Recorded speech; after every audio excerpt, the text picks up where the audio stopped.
We've been on the top. You can see some of the towers of Ascensions or the churches of Ascension, and the Jewish cemetery and the Kidron Valley that runs below us. And that green part is part of that cemetery as well. We can see the golden onions, the Greek Russian Church of Mary Magdalene, and we can see Palm Sunday where we walked yesterday, and that church that looked like a teardrop, the Master Has Wept Church, remember? The pinnacle, corner here, southern wall, and straight ahead below Al-Aqsa Mosque you can see how the Turkish wall coming out toward us, and then it cutting the city and driving up or continuing up to the Mount of Zion where you see the Stubby Church. That is Dormition Church. Next to it is the upper room. All those are imported. They are not locals. They are from Greece or Italy. But if you look down there, look on the wall, this is redone, but this is a capital that you don't know. This is a Phoenician capital. This is acts as the first architecture motive that has been brought with the timber, with the people that the kings of Tyre sent to David and Solomon. Okay, so this is another indication of that being the palace. Also, we found here many of these. Bula, or bulas in plural. What is a bula? You know, today when you are sending an official letter or a document, it is sealed by a red wax and an official put his stamp on it.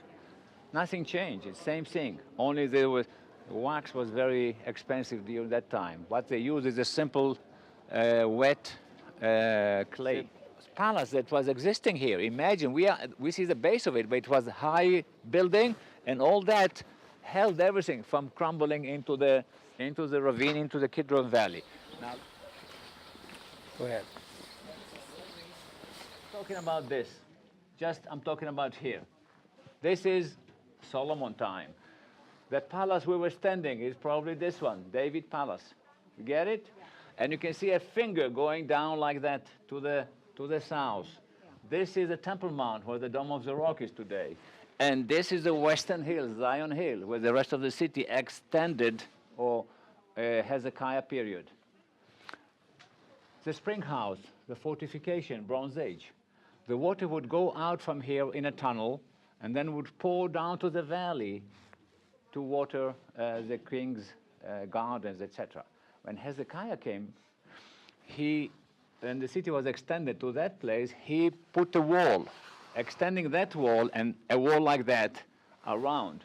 And he diverted the water below the city so the water would flow within the walls, safeguarding the water so the enemy cannot really cut away the water supply. So this is good, too. Have them share pictures of the oceans. That had to take a lot to break this way. This stone is compared to other stuff. Square water pool dug in a bedrock 3,800 years ago. And this was a reservoir for the water for the people when the city was under siege. Because you can see the opening there. They diverted part of the water here to serve as a water reservoir and also a place where many people can come and pick up water at the same time in peaceful times. Later on, this has been filled up with debris. People lived here, houses. We found so many thousands of bones of fish, meaning that the people were involved in Jerusalem in bringing fish from the seashore in a commercial way, etc. This has been dug when we started to dig up the place, open up. But the real spring is not here yet. We're heading there, okay?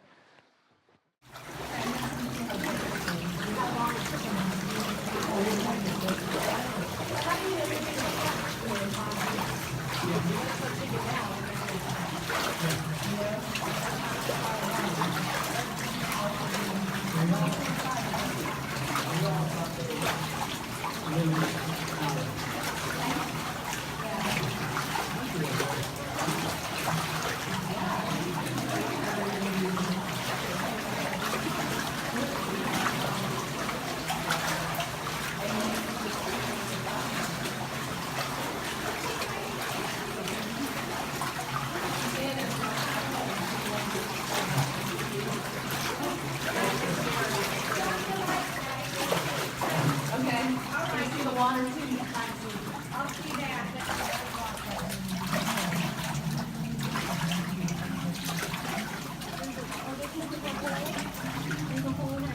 There's a hole coming up here. Hole coming up here. Hole coming up here. There's a hole. The corner behind me, and this is the corner of the flyover. Okay, we see that? It's called Robinson Arch, named after the man who discovered that. And that arch is Wilson Arch, called after the man who discovered that. American archaeologist. You can see the temple. We can see the Antonia Fortress. All right? Everybody got it? And this is the southern gate. The southern gate. Okay, over the southern wall, you can see the steps. The very first layer of stone that you see are Herod the Great. Some of them deteriorated greatly, but on some of them you can still see the beveled or the frames. I'm going to show it in better extent in those stones that were undercover for 2,000 years and they were saved. This was really open for the weather element and the erosion. But let's take a few steps on the original ones. It is believed that, and this is how it goes all the way from the Pool of Siloam. We found it over there too. Idea of that is that, you know when we were kids and we have young kids, when they come to a staircase, what they do first, they run, boom, boom. They don't have to look down because it's all the same. You cannot do it here because you fall on your nose if you do that. And that actually forces people to slow down and look down, bow your respect to where you go. And maybe another theory is that it helped the people to sing the songs, okay, the chants of the psalm as they're walking up toward the temple. Now, about 10, 12 years ago, they told me, Ze'ev, please wait at the Western Wall, there's a VIP coming. You're going to guide him in a Western Wall area for like 3 hours. They're coming with a big caravan. Okay, they come, a big motorcade. A man steps out, and I said, nice to meet you. I'm your guide. I'm Ze'ev. He said, my pleasure. My name is Neil Armstrong. And comes his young wife, and he's walking around, explaining everything. I couldn't hold myself. I'll tell him the story. I tell him the story. I don't know if you see him in TV. He's a serious man, tall guy. You hardly smile. At the end of the story, he says, Ze'ev, it's a great story, but I've never been here before. So remember, never take a story for granted, even that one. Okay, southern steps. What is really serious is that we all know that this is where Jesus walked with the disciples. There's no doubt about that, okay? Because he said that he was teaching people on the steps to the temple. And these are the steps to the temple, there's no doubt. Stay preserved. It is very smooth surface and it has beveled stone, and it is lays on another layer of stone below. So Herod the Great, we can define his works. You can hear me? You can hear me? Great.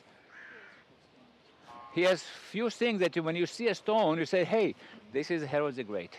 First of all, big stones, big chunks, smoothly surfaced, frame, no cement in between, sheer weight and precision, and then each layer is pushed a little bit inward, like 2 inches. That means that the walls are not vertical, they are tilted from 4 sides. Okay? Herod the Great. Let's walk toward that original door frame.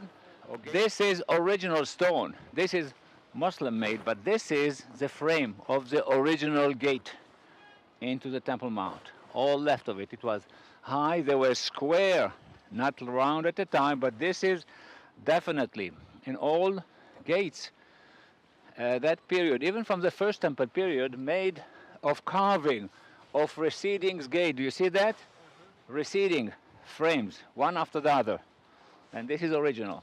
This is Herod the Great. This is finger mark. Count the layers. This is the bedrock, but at the lower place they lay the stones. You see there? I don't know, 1, 2, 3, 4, 5, 6, 7, 8, 9, 10, 11, 12. I count at least 13, 14 in the corner there. Okay? And you can see what I'm talking about. Smooth, bevel, an inch inward of each layer, and no cement in between. Okay? and each corner is pushed a bit like 2 inches, about 1 inch, 2 fingers, sorry, 2 inch inward, and it was like that all the way up. Amazing, really beautiful.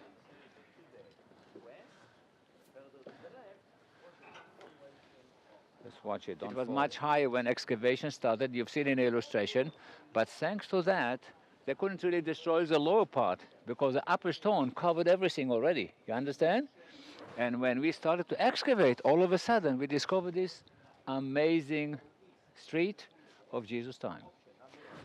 Now, I'm standing here in front of this mighty cornerstone. You see it? It's a cornerstone, just like it described here. Maybe the first one pushed from the top.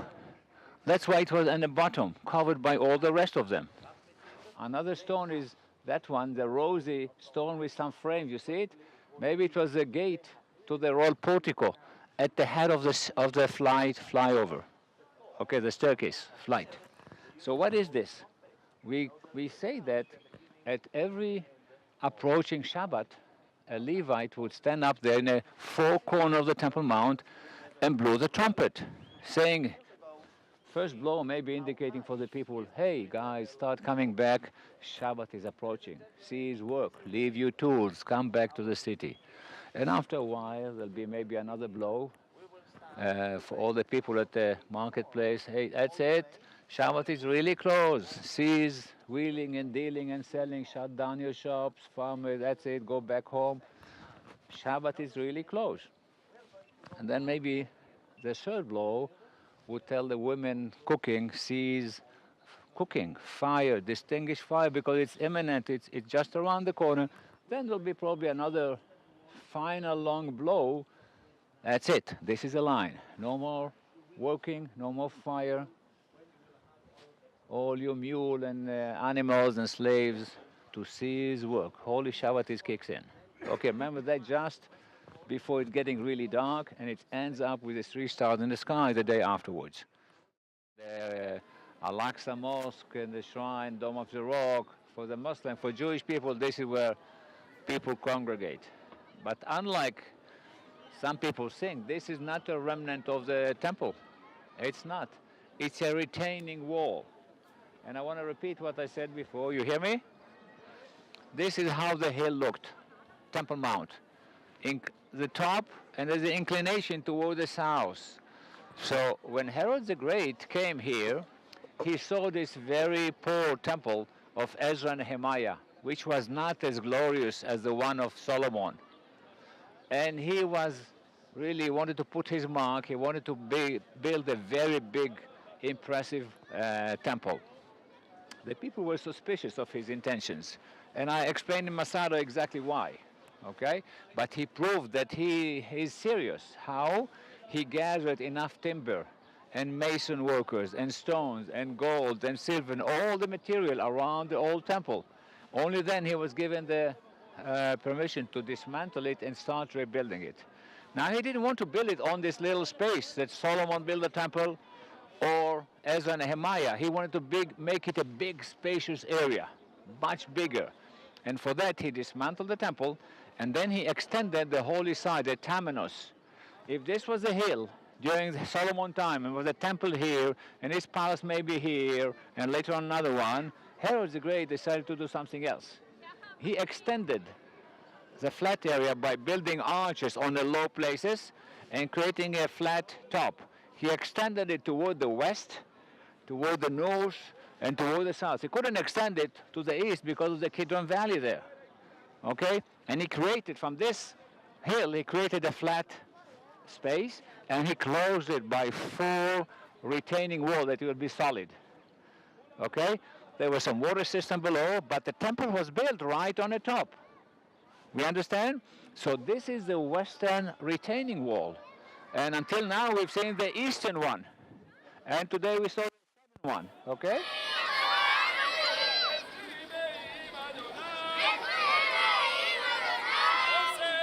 Now, that is important. In a Byzantine and Crusaders period, the church built the churches all facing east. But why Jewish people come to the Western Wall from all other walls? Because the wall is not that important. What is the important in Judaism? the altar of binding of Isaac. The Holy of Holies, it's called. That rock, we call it foundation stone.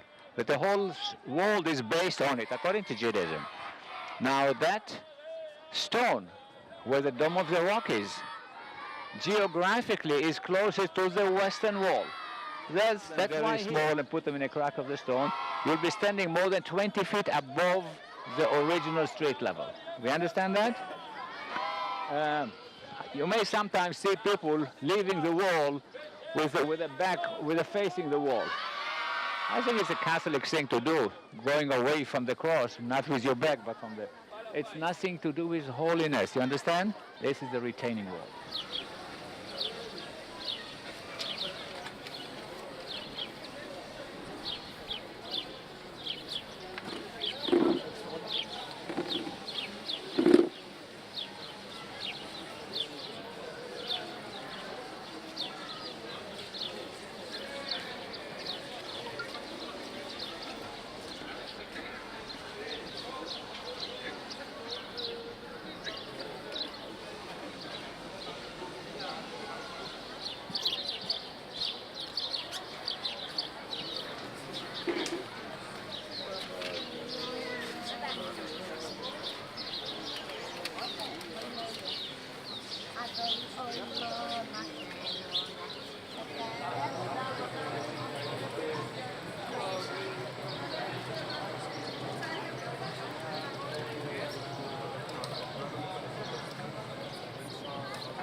My name's Bob. You've already probably gathered that on the Whisperer, and it's a UK accent.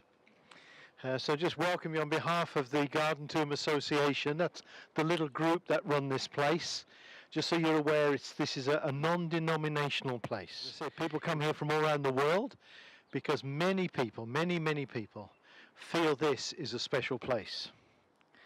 And why do they feel it's a special place? Because maybe, just maybe, this is where the greatest event in history took place. Now, you know, nobody knows for certain the exact place. We don't want to make claims that we can't substantiate. The reason people think this just may well be the place is because this fits what the Bible says. That's important to all of us here. We're all Bible believers. So I'm going to explain how it fits the Bible. But essentially, we're going to see three things. We're going to go first in a second. We're just going to walk up to the end of this path here, which just may well be the place where Jesus was crucified, and I'll explain why. Then we're going to come back down into a garden, and we're going to finish up at a tomb. Tell us that. Now, for centuries, people have asked the question, where is Golgotha? Where is the place of the skull? Now, the official place, the traditional place, if you like, is somewhere called the Church of the Holy Sepulchre. Have you been there? Not yet? Sorry? Tomorrow. You're going there tomorrow? Or you'll see about that place? That's been the official place since the 4th century. It's got merit for it as being the place. And you'll hear more about that one tomorrow. By comparison, this is very much the new boy on the block. Because this one only came into focus in the 1800s. You see this big lump of rock in front of you? That is actually an ancient quarry. Goes back to the time of King Solomon, so much older than Jesus. And the reason it caught their attention is something that's not very clear today, because sadly it got damaged about 4 years ago. But in the rock face right ahead of us at eye level, there was what looked like a big skull. Now, did anybody been here over 4 years ago? You remember seeing a skull? It was very clear then, but sadly the nose and that's dropped off. But if I show you this photograph, and I'll hand it round so you can see close up, but this is a photograph from about 1900, and where my finger is, does that look like a skull in the rock? Yeah? Now you've seen this this photograph, so I'll pass it round, so if you want to see close up you can.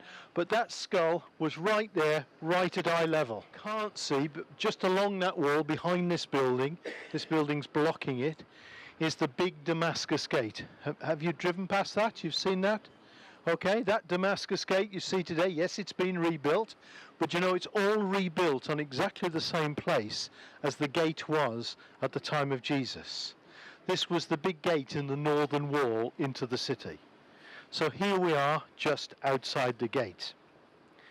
What else does the Bible tell us? Well, it tells us in John's Gospel that at the place where he was crucified, there was a garden.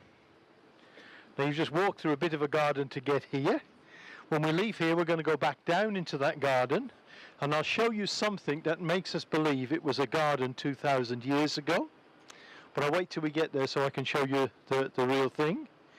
And the other thing that the Bible says is that in the garden there was a tomb. And what do you think we've got in the garden here?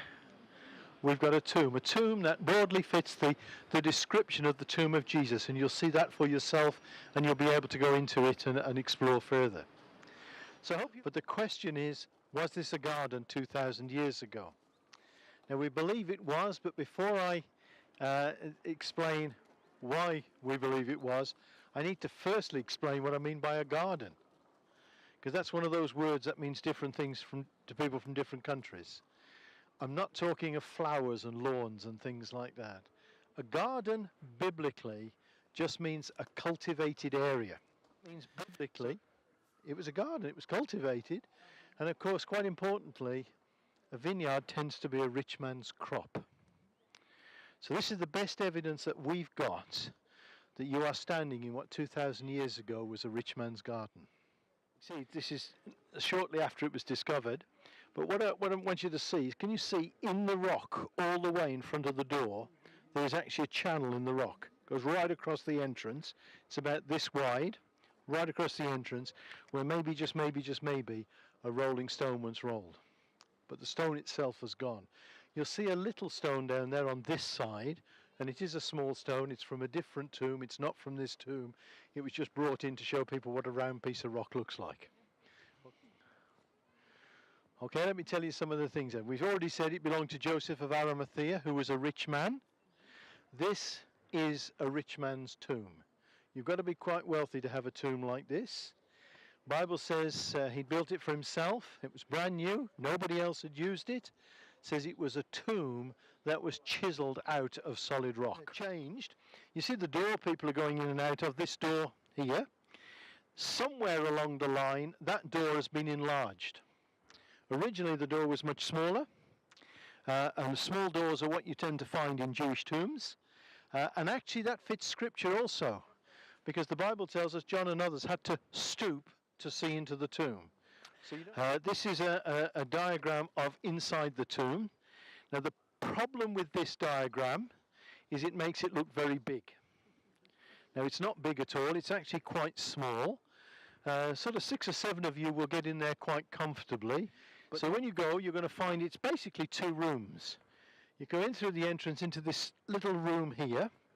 In the middle there is a fence on a low wall, and you can see into the second room. The room you stand in, this one here, this is called the preparation room or the weeping chamber. Because the purpose of this room is this is where bodies were prepared for burial. So if it's the tomb of Jesus, the room in which you'll be standing would be the room where Joseph of Arimathea and Nicodemus, remember Nicodemus? Yeah, another secret disciple, another member of the Sanhedrin, where they prepared his body. You put a body in a tomb, no coffin, just wrapped in cloth and spices, to allow it to decompose. A tomb was a decomposure chamber. It sounds gross, doesn't it? But that's the way it was. They left the body for about 12 months till all the flesh had rotted away. Then the family would come and gather the bones and bury the bones with the forefathers. So, go back to this. So if this is the tomb, this is where his body would have been prepared. And in this room on the right here, there's actually a place for 2 bodies to lie. There's one at the back, one at the front. Now, not quite as you see it today. originally there were stone slab benches. They were about this high. You'll see the marks. You'll see where they were when the tomb was originally discovered. Some of those stone slabs were still in place, but they've long gone over the years. But about this high. And I'm going to suggest to you, if it's Jesus' tomb, he would have been laid at the back of the tomb. If this is the tomb of Jesus, of course, it means that right now you're standing in a garden where on that resurrection day, he appeared to Mary Magdalene. It's actually spiritually uplifting as God comes and speaks to us. And here, in a very, very important, a very intimate way, he actually comes to us. And to do it at this site is very special.